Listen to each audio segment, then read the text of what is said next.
Hello दोस्तों, नमस्कार। मैं हूं अविनाश कुमार और हमारे यूट्यूब चैनल साइकोलॉजी क्लासेज में स्वागत है। तो चलिए आज फिर से मैं लेकर आ गया हूं चैप्टर 2 ट्वेल्थ साइकोलॉजी चैप्टर 2 का ऑब्जेक्टिव क्वेश्चन, जो आपके चैप्टर का नाम है आत्म एवं व्यक्तित्व। तो चलिए स्टार्ट करते हैं। तो पहला क्वेश्चन है, व्यक्तित्व का विश्लेषणात्मक सिद्धांत किसने प्रतिपादित किया था? तो इसका जैसे कि है ना प्रतिपादित, यानी इसमें जैसे कि आता है आपको, जैसे जो प्रतिपादित जो किए हुए हैं और जैसे कि फर्स्ट में जैसे किए हुए हैं आपको फ्रायड, उसके बाद फिर जैसे कि ये हो गया यूंग ने भी किया हुआ है और एडलर ने भी किया हुआ है, लेकिन आपको याद रखना है इसका फ्रायड, इसका राइट आंसर होगा आपको फ्रायड। चलिए अगला क्वेश्चन है, निम्नलिखित में से किसे व्यक्तित्व का नैतिक कमांड कहा जाता है? तो जो नैतिक कमांड कहा जाता है वो पराग को कहा जाता है, यानी सुपर ईगो को। अगला क्वेश्चन है, निम्न में से कौन प्रतिबल का स्रोत नहीं है? तो इसका राइट आंसर हो जाएगा आपको संघर्ष। अगला, बच्चे में 100 का विकास किस आयु में होने लगता है? तो बच्चे में 100 का विकास 2 वर्ष की आयु में होने लगता है। अगला क्वेश्चन है, व्यक्तित्व के सिलगुण उपागम के अग्रणी मनोवैज्ञानिक किसे कहा जाता है? तो अल्पोर्ट को कहा जाता है। आपको राइट आंसर हो जाएगा ऑप्शन नंबर बी। अगला क्वेश्चन है, किसने कहा कि जन्म कर्म व्यक्तित्व का निर्धारक है? तो इसका राइट आंसर आपको हो जाएगा एडलर, ऑप्शन नंबर डी। अगला है, कथानक आत्मबोध परीक्षण किस तरह का परीक्षण है? तो ये जो हो जाएगा आपको परचेफी परीक्षण, तो हो जाएगा राइट आंसर आपको परचेफी परीक्षण। अगला, TAT व्यक्तित्व मापन किस प्रकार का परीक्षण है? तो ये भी हो जाएगा आपको परचेफी। अगला क्वेश्चन है, रोजर्स ने अपने व्यक्तित्व सिद्धांत में केंद्रीय स्थान दिया है? तो रोजर्स ने जो दिया है वो आत्म को दिया है, आत्म हो जाएगा। कहीं कहीं पर आपको जैसे कि रहेगा कि यहाँ की रोजर्स ने किसको दिया है, तो कहीं कहीं पर रहता है आपको 100 को, यानी तो 100 वहाँ पर अगर 100 रहेगा तो आत्म नहीं रहेगा, अगर आत्म रहेगा तो 100 नहीं रहेगा, लेकिन इसका राइट आंसर हो जाएगा आपको आत्म या 100। चलिए अगले प्रश्न की ओर। अगला है, निम्नलिखित में कौन आनंद सिद्धांत से निर्देशित होता है? तो ये जो आनंद सिद्धांत से होता है ये ईड होता है, इसे हम ईदम या उपाह के नाम से भी जानते हैं। अगला है,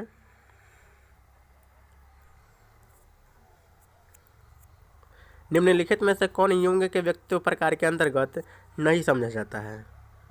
यानी नहीं समझा जाता है, तो इनका जैसे कि हमको पता है कि बहिर्मुखी और उभयमुखी है, तो इसमें जैसे कि कौन नहीं है आपको एंडोमॉर्फी, यानी एंडोमॉर्फी नहीं है। चलिए अगले प्रश्न की ओर। अगला क्वेश्चन है, आदर्श व्यवहार के संबंध में अस्थायी विश्वास को कहा जाता है? तो मूल्य को कहा जाता है, ऑप्शन नंबर बी हो जाएगा।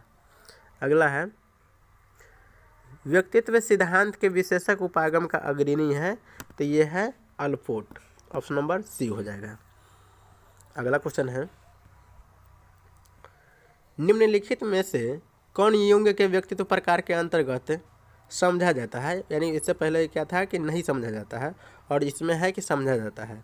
तो आपको पता है कि जैसे कि युंग के जैसे कि व्यक्तित्व 2 प्रकार के थे, अंतर्मुखी और बहिर्मुखी, तो इसका राइट आंसर हो जाएगा ऑप्शन नंबर ए। और ये जो लंबकार, गोलाकार और आयताकार है ये शेल्डन का व्यक्तित्व है। अगला है क्वेश्चन, कौन थॉर्नडाइक के सीखने का नियम नहीं है? तो इसका राइट आंसर हो जाएगा आपको ऑप्शन नंबर डी, प्रभाव का नियम।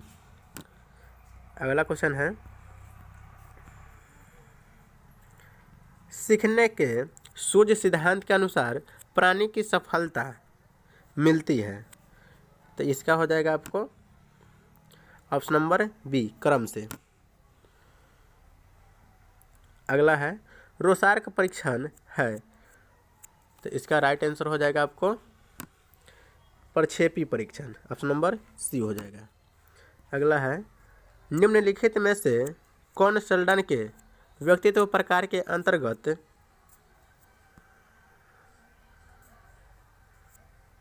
समझा जाता है? तो इसका राइट आंसर हो जाएगा आपको ऑप्शन नंबर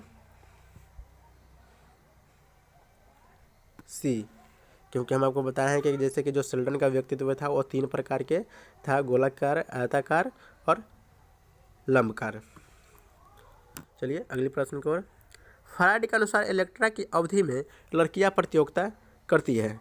तो जो लड़कियां प्रतियोगिता करता है वो इलेक्ट्रा यानी लड़कियां में इलेक्ट्रा पाया जाता है और बालकों में यानी लड़कों में इडिपस पाया जाता है। तो अगर यहाँ पर अगर रहता है जैसे कि इडिपस, तो यहाँ पर जैसे कि अगर रहता है इडिपस की अवधि में अगर जैसे लड़का प्रतियोगिता करता है तो जो लड़का प्रतियोगिता करता है वो जैसे कि पिता से करता है, और जैसे कि यहाँ पर अगर जैसे कि है इलेक्ट्रा की अवधि में जैसे कि लड़कियाँ प्रतियोगिता करता है तो अपने माँ से करता है। इसका राइट आंसर हो जाएगा ऑप्शन नंबर सी, माँ से। अगला क्वेश्चन है, किसने आत्मसिद्धि की अवधारणा को प्रस्तुत किया है? तो आत्मसिद्धि की अवधारणा को मोसले ने किया है। अगला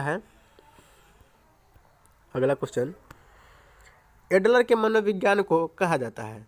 तो एडलर के मनोविज्ञान को व्यक्तिक मनोविज्ञान कहा जाता है। ऑप्शन नंबर इसका हो जाएगा डी। अगला क्वेश्चन है, कथानक आत्मबोध परीक्षण के निर्माता कौन है? तो इसका राइट आंसर हो जाएगा ऑप्शन नंबर बी, मुर्रे एवं मर्गन। अगला है, निम्नलिखित में से कौन 100 का प्रकार नहीं है? तो इसका राइट आंसर हो जाएगा आपको ऑप्शन नंबर ए, पहचान 100। अगला है, व्यक्तिक विभिन्नताओं के महत्व का सर्वप्रथम वैज्ञानिक अध्ययन किया। तो इसका राइट आंसर हो जाएगा आपको ऑप्शन नंबर बी, गाल्टन हो जाएगा। अगला है, टाइप सी व्यक्तित्व का प्रतिपादन किसने किया था? टाइप सी व्यक्तित्व जो था उसका मॉरिस ने किया था, और जैसे कि टाइप ए टाइप बी का फ्रीडमैन ने किया था। अगला क्वेश्चन है, फ्रायड के अनुसार बच्चे की विपरीत लिंग के माता पिता से सहज जुड़वा महसूस करते हैं इसे क्या कहा जाता है? तो इसका राइट आंसर हो जाएगा आपको ऑप्शन नंबर सी, इडिपस और इलेक्ट्रा। तो इडिपस वो जो होता है वो बालक में पाया जाता है, और इलेक्ट्रा जो पाया जाता है वो बालिका में पाया जाता है। चलिए अगला क्वेश्चन है, व्यक्तिक विभिन्नता का अर्थ होता है? तो इसका राइट आंसर हो जाएगा आपको ऑप्शन नंबर सी, ए और बी दोनों। अगला है, ट्राए पर्सन परीक्षण का निर्माण किसके द्वारा किया गया? किसके द्वारा किया गया था? तो इसका जो निर्माण किया गया था ये रोजेन विंगे के द्वारा किया गया था। अगला है, किसने आत्मसिद्धि की अवधारणा को प्रस्तुत किया? तो आत्मसिद्धि की अवधारणा को मोसले ने किया था। अगला है, निम्न में से कौन व्यक्तित्व विशेषता है? तो इसका हो जाएगा आपको ऑप्शन नंबर सी, सृजनात्मकता। अगला क्वेश्चन है, निम्न में से कौन आत्मनियंत्रण की तकनीक नहीं है? तो इसका राइट आंसर हो जाएगा आपको आत्मनियमन। अगला है, निम्नलिखित में से कौन वास्तविकता का नियम से निर्देशित होता है? तो ये जो होता है इसका राइट आंसर हो जाएगा इसी का दूसरा नाम होता है ईगो, जिसका प्रतिपादन सिगमंड फ्रायड ने किया था। अगला है, सामूहिक अचेतन के संप्रत्यय का प्रतिपादन किसने किया था? तो इसका राइट आंसर हो जाएगा आपको ऑप्शन नंबर ए, यानी यूंग हो जाएगा। अगर यहीं पर रहता कि अचेतन का प्रतिपादन किसने किया था, अगर सीधा अचेतन आता है तो वहाँ पर फ्रायड हो जाता है। चलिए अगला क्वेश्चन है, निम्नांकित में कौन 100 का संज्ञानात्मक पहलू है? तो इसका राइट आंसर हो जाएगा आपको ऑप्शन नंबर डी, इनमें से सभी। अगला है व्यक्तित्व विकास का सही क्रम है। तो इसका जो सही क्रम है वो हो जाएगा इदम अहम प्राहम, यानी ईड ईगो सुपर ईगो। और इदम का ही जैसे दूसरा नाम एक और होता है उसे कहते हैं हम उपाह कहते हैं। चलिए अगले प्रश्न की ओर। रोजर्स ने अपने व्यक्तित्व सिद्धांत में केंद्रीय स्थान दिया है। तो आपको बताया है कि जैसे कि ऊपर एक ऐसा ही करके क्वेश्चन आया है, तो उसमें क्या था, ऑप्शन दिया हुआ था आत्म को, और यहाँ पर क्या है सौ को। तो हम बता दिए हैं आपको कि हाँ कि जैसे कि आत्म रहेगा तो आत्म होगा, नहीं तो सौ होगा। चलिए तो इसमें 100 दिया हुआ है, तो ऑप्शन नंबर ए हो जाएगा 100 को। अगला है फ्राइड के अनुसार मन के आक्रात्मक मॉडल, मन का आक्रात्मक मॉडल है। तो जो मन के जो आक्रात्मक मॉडल था वो जैसे कि इसमें हो जाएगा आपको ऑप्शन नंबर ए चेतन। आक्रात्मक मॉडल को 3 भागों में जो रखा गया था वो पहला था चेतन, अब उसके बाद था अर्ध चेतन या पूर्व चेतन, और तीसरा का था अचेतन। इसका प्रतिपादन सिग्मंड फ्राइड ने किया था।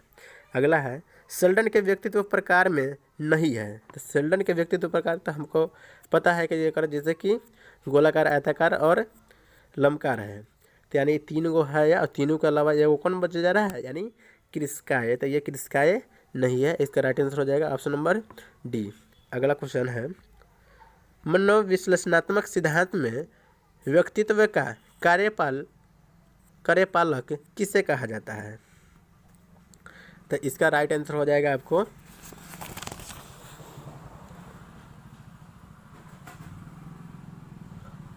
ऑप्शन नंबर डी, इनमें से सभी को, यानी उपाह को और पराह को और अह को। यानी जो पराह दिया हुआ है इसको कहते हैं हम जैसे कि सुपर ईगो, और बी में दिया हुआ है अह तो इसको हम जैसे ईगो कहते हैं, और उपाह जो है इसे हम ईड कहते हैं। इसका राइट आंसर हो जाएगा ऑप्शन नंबर डी, यानी इनमें से सभी। और इसका प्रतिपादन सिग्मंड फ्राइड ने किया था और मन के गत्यात्मक के अंतर्गत। चलिए अगली प्रश्न की ओर। तो क्वेश्चन है व्यक्तित्व का विशेषक सिद्धांत द्वारा दिया गया। तो इसका राइट आंसर हो जाएगा आपको ऑप्शन नंबर डी, कैटेल। अगला क्वेश्चन है जीवन मूल प्रवृत्ति के संप्रदाय का प्रतिपादन किसके द्वारा किया गया। तो इसका राइट आंसर हो जाएगा आपको फ्रायड, यानी सिग्मंड फ्रायड। अगला हो जाएगा,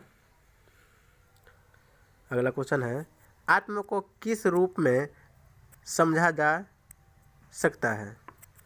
तो इसका राइट आंसर हो जाएगा आपको आत्मगत और वस्तुगत के रूप में, यानी इनमें से दोनों हो जाएगा। अगला है पीएफ अध्ययन को किसने विकसित किया। तो जो पीएफ था उसे रोजेन जीवंग ने किया था विकसित। अगला है रोरसा मसीलक्षण परीक्षण में कितने मसीलक्षण होते हैं।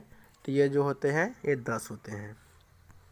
अगला है बड़े पंच में निम्नलिखित में से किसे शामिल नहीं किया जा सकता है। तो जिसे नहीं शामिल किया जा सकता है वो है प्रभुत्व। अगला क्वेश्चन है जोधपुर बहुपक्षी व्यक्तित्व सूची को किसने विकसित किया। तो ये जो किया था वो मलिक एवं जोशी थे। ऑप्शन नंबर सी हो जाएगा। अगला है एक परीक्षक की रिपोर्ट में जो प्रदत्त होते हैं वे कैसे प्राप्त होते हैं। तो इसका राइट आंसर हो जाएगा आपको ऑप्शन नंबर डी, उपरोक्त में से सभी। अगला है टीएटी को किसने विकसित किया। जो टीएटी था उसे विकसित मॉर्गन एवं मोरे ने किया था। अगला क्वेश्चन है निम्नलिखित में से किसमें व्यक्तित्व मुख्य रूप से अपने बारे में ही संबंध का अनुभव कराता है, यानी संबंध का कराता है। तो इसका राइट आंसर हो जाएगा आपको व्यक्तिगत में आत्म।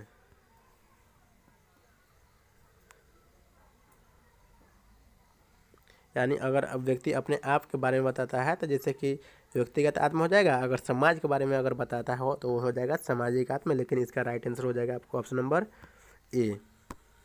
अगला क्वेश्चन है, आत्म के बारे में बच्चे की धारणा को स्वरूप देने में किन की भूमिका होती है? तो ये माता पिता, मित्रों, शिक्षकों, इनमें से इसका राइट आंसर हो जाएगा आपको इनमें से सभी, यानी सभी के द्वारा। अगला है, निम्नलिखित में से कौन आत्मनियंत्रण के लिए मनोवैज्ञानिक तकनीक है? तो ये इसका राइट आंसर हो जाएगा आपको उपरोक्त सभी। अगला है, व्यक्तित्व को अंतर्मुखी तथा बहिर्मुखी प्रकारों में किसने बांटा? तो आपको पता है कि जैसे कि इसको यूंग ने बांटा, और क्रेसमर का भी, जैसे क्रेसमर के अनुसार भी जो व्यक्तित्व था वो चार प्रकार के थे, और सेल्डन के द्वारा जो था वो 3 प्रकार के थे, और एडलर के द्वारा जो था टाइप ए, टाइप बी तथा सी और डी। अगला है, मानवतावादी उपागम के प्रतिपादक है? तो एक राइट आंसर हो जाएगा आपको एब्राहम मोस्ले।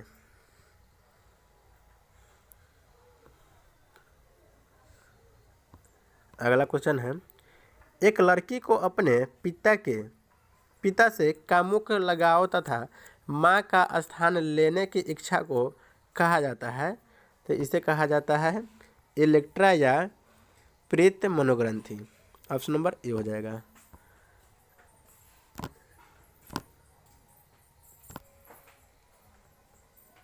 अगला क्वेश्चन है, ईड आधारित है। तो ईड जो आधारित है ये है सुखेप्सा के सिद्धांत पर, जैसे कि हम आपको बताए हैं, जैसे कि ईड को जैसे कि प्रतिपादन जैसे किया हुआ है सिग्मंड फ्रायड ने गत्यात्मक के अंतर्गत, और जो पहला होता है गत्यात्मक को 3 भागों में जो रखा गया उनको जैसे कि तो 3 भागों में रखा, तो 3 भागों का नाम है जैसे ईड, ईगो, सुपर ईगो। तो ईड में जो होता है वो सुख के पक्ष में कार्य करता है, और जो ईगो होता है वो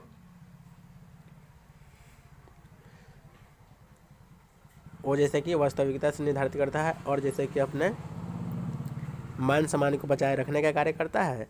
अर्थात जो सुपर ईगो होता है वो मन का नैतिक मान होता है जो ईड ईगो के बीच के उलझनों को सुलझाता है। तो इसका जो राइट आंसर हो जाएगा आपको ऑप्शन नंबर सी हो जाएगा, सुखेप्सा के सिद्धांत पर।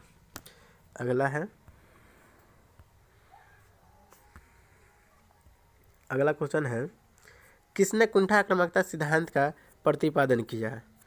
तो कुंठा आक्रामकता का सिद्धांत का प्रतिपादन मिलर तथा डोलार्ड ने किया था, लेकिन दोस्तों कहीं कहीं पर आपको सीधा दे दिया रहता है जॉन डोलार्ड, तो आपको जैसे चूक नहीं करना है क्योंकि जॉन डोलार्ड भी इसका आंसर हो जाएगा। तो इसका जैसे कि जो प्रतिपादन किया है वो मिलर तथा डोलार्ड ने किया हुआ है। चलिए अगला क्वेश्चन है, कैटेले ने व्यक्तित्व के सिलगुण गुच्छों की संख्या बताया है? तो ये 16 सिलगुण को बताया है। अगला है, सिलगुण कहलाने के लिए आवश्यक है? तो इसका राइट आंसर हो जाएगा आपको ऑप्शन नंबर सी, व्यवहार में संगतता तथा स्थिरता दोनों, यानी ऑप्शन नंबर ए और बी है, यानी दोनों का हो जाएगा, तो यानी इसका राइट आंसर हो जाएगा आपको ऑप्शन नंबर सी। अगला है, सामूहिक अचेतन की अंतर्वस्तुओं के लिए यूंग द्वारा प्रस्तुत पद अनुभव के संगठन के लिए वंशागत प्रतिरूपों को अभिव्यक्त करने वाली प्रतिमाएं या प्रतीक निम्नलिखित में से क्या कहलाते हैं? तो इसका राइट आंसर हो जाएगा आपको ऑप्शन नंबर सी, आधे प्ररूप। अगला है क्वेश्चन, मोस्ले के आवश्यकता पदानुक्रम सिद्धांत में आत्मसम्मान का स्थान नीचे से किस स्थान पर आता है? तो इसका जो प्रतिपादन है जैसे कि है ना मोस्ले ने, जैसे ये अब्राहम मोस्ले ने किया था, और नीचे से जो आता है वो चौथे स्थान पर आता है, और ये जैसे कि है ना 5 जो बताए हुए हैं, इसी 5 के अंतर्गत जो आत्मसिद्धि आप जो पढ़ रहे हैं वो आत्मसिद्धि भी आता है। इन्होंने ही जैसे कि प्रतिपादन किया है। मोसले का पूरा नाम होता है एब्राहम मोसले। अगला क्वेश्चन है, व्यक्तित्व के नैतिक पक्ष का प्रतिनिधित्व करता है। तो जो नैतिक पक्ष का जैसे अति करता है, तो जैसे कि हम आपको बता चुके हैं, ऊपर बताए हैं कि जैसे कि है ना, जो नैतिकवान होता है वो होता है परा होता है, यानी इसका राइट आंसर हो जाएगा आपको ऑप्शन नंबर सी। अगला है, अन्ना फ्रायड के योगदानों को निम्नलिखित में किस श्रेणी में रखेंगे? तो इसका राइट आंसर हो जाएगा आपको ऑप्शन नंबर बी, मनोविश्लेषणात्मक। अगला है क्वेश्चन, व्यक्तित्व के सीलगुण के आधार पर किसने व्यक्तित्व को विभाजित किया है? तो इसका जो राइट आंसर हो जाएगा आपको ऑप्शन नंबर ए हो जाएगा, क्रेसमर। इसके अनुसार व्यक्तित्व 4 प्रकार के होते हैं। अगला क्वेश्चन है, निम्नलिखित में से कौन गिलफोर्ड के त्रिविमीयात्मक सिद्धांत का कारक नहीं है? तो जैसे कि हमको पता है कि जैसे कि है ना, गिलफोर्ड का जैसे कि है ना 3 प्रकार के होते हैं। इसे हम जैसे कि त्रिविमीय सिद्धांत को जैसे कि हम संरचना मॉडल के नाम से भी जाने जाते हैं। इसका प्रतिपादन 1988 ईस्वी में किया गया और इनको 3 भागों में रखा गया था। जो पहला था आपको विषय वस्तु, और दूसरा का है संक्रिय, और तीसरा का है उत्पाद। जिससे जैसे कि है जो विषय वस्तु है इसे भी 6 भागों में जैसे रखा गया है, और जो संक्रिय है उसे 5 भागों में, और जो उत्पाद है उसे भी 6 भागों में। और इसी को हम मल्टीप्लाई करके जैसे कि जो आ जाता है 180, जो तो 180 जो आता है वो आपको प्रकोष्ठ आ जाता है, यानी संरचना मॉडल में कितने प्रकोष्ठ पाए जाते हैं? तो 180। अगला क्वेश्चन है, एक प्रभावी मनोवैज्ञानिक विशेषता होती है। तो एक प्रभावी मनोवैज्ञानिक की जो विशेषता होती है ये सभी होता है। अगला क्वेश्चन है, 100 के विभिन्न पक्ष की संख्या होती है। तो 100 के विभिन्न पक्षों की संख्या जो होती है वो 6 होती है। अगला है, निम्नलिखित में किसे 100 का पक्ष माना गया है? तो जो इसमें पक्ष माना गया है तो इसे सभी को माना गया है, यानी 100 दक्षता को, और आत्मगौरव को, आत्म पहचान को, इनमें से सभी को। अगला है, टाइप ए टाइप बी व्यक्तित्व का प्रतिपादन किसने किया था? तो टाइप ए टाइप बी का प्रतिपादन फ्रीडमैन ने किया था। अगला है, टाइप ए प्रकार के व्यक्ति में इनमें से कौन सी विशेषता पाई जाती है? तो जैसे कि प्रतियोगिता की भावना, यानी एग्जाम देने की बहुत रुचि रखता है वो, और आक्रामकता, यानी जल्दी गुस्सा हो जाता है, और बेसब्री, यानी उसमें सब्र की थोड़ा सा भी मात्रा नहीं रहता है, जल्दी अपना जैसे कि धैर्य खो देता है। तो इसका राइट आंसर हो जाएगा आपको ऑप्शन नंबर डी, यानी इनमें से सभी। अगला है, जब व्यक्ति अपने आँख को किसी कष्टकर इच्छा के ठीक विपरीत इच्छा की प्रेरणा विकसित कर उससे उत्पन्न चिंता से अपने आप को बचाता है तो उसे कहा जाता है। तो इसका राइट आंसर हो जाएगा आपको